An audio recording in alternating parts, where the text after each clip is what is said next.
Hello all, I am here with a new topic called the structure of skeletal muscles. So let's study the elements of the muscle fiber and how it contracts. Let's study about the elements of muscle structure. It has two parts. One is the muscle tissue, other is the connective tissue. Connective tissue is the non-contractile structure, so it only supports the tissues. While the muscle tissue is a contractile structure, so it has two further properties. One is contractility, that means muscle has the ability to develop tension. Another is the irritability, that means it is the ability of muscle to respond to any stimuli, may be chemical, electrical, or mechanical. Skeletal muscle is a striated muscle because of its appearance. Also, they composed of three layers. One is epimysium, another is perimysium, third one is endomysium. So let's talk about the epimysium first. Epimysium is the outermost layer of the muscle which composed of many muscle tissues. This allow muscles to contract and move powerfully while maintaining the structural integrity of it. Right? Let's talk about the another layer, the perimysium. Inside each skeletal muscle, the muscle fibers are organized into individual bundles which are covered by the fascicle. Now this fascicle is covered by the perimysium. So basically perimysium cover these number of fascicles, and these fascicles compose of various muscle fiber bundles. Now inside this fascicle the third layer exists, which is called as endomysium. This endomysium consists of the extracellular fluid and the nutrients to support the muscle fiber. Now let's take an example of this individual muscle fiber. As you can see, this individual muscle fiber has a plasma membrane which is called sarcolemma. Now this sarcolemma has sarcoplasmic reticulum, which basically stores, release and retrieves the calcium ion. Let's take the study of the myofibril and how the calcium ion helps in making cross bridges. Skeletal muscle is a striated muscle.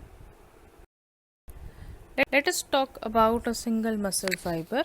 The muscle fiber composed of the sarcomere. It is the functional unit of skeletal muscle.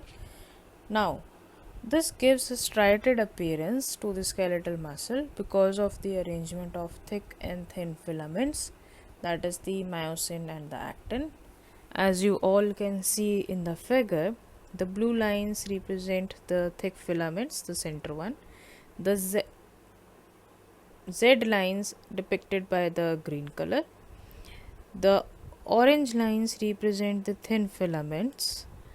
Now let's talk about the zones. There are zones in this. One is the I band or the I zone, where only your actin filaments or the thin filaments are available. Then we talk about the A band, where there is some part of your thin filaments and the whole thick filaments occur. Then we have the H zone. This is the central portion of thick filaments where there is no overlap with the thin filaments. Now let us study about the cross bridge formation, how the muscle contracts. Let us talk about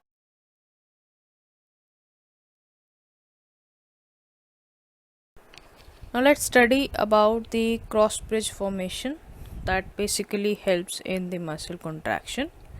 So how this contraction occurs? Interaction between thick and thin filaments of sarcomere cause the muscle contraction. As you all can see, only the I zone and the H zone, they come closer, thus reducing the area between the two Z lines, as you can see in figure 1. Now let's see the mechanism of it. In figure 2, you can see two colors. One is green, another is blue. The green color depicts the thin filaments. The blue color depicts the thick filaments. Now you can see troponin and tropomyosin at the thin filament. Troponin is a globular protein which is found in notches between these two actin strands, and tropomyosin is attached to each troponin molecule, which helps further in attachment of myosin molecule. Now, troponin also has one more quality, that it is bounded by the calcium ions, which displace the tropomyosin along the myofilament, which expose the binding site for the myosin. At this stage, the myosin head hydrolyzes the ATP, releasing the phosphate molecule, and they attach to the actin part. Now the two myofilaments, they move with the help of myosin heads, which further powered by the chemical energy which is stored in the head part. Now thus release of energy happens, release of ADP by this repeated movements. Now this movement is halted as the ATP enters into the zone and binds with the myosin head, thus separating the bond between actin and myosin. So this is how again the myosin head hydrolyzes the ATP, joins with the active site of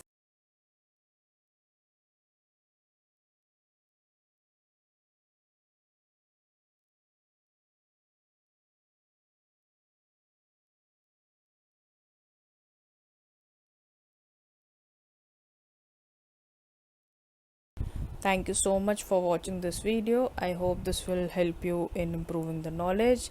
Please like, share and subscribe. Comments are welcome in the comment box, and see you soon with the next video. Till then, goodbye, take care.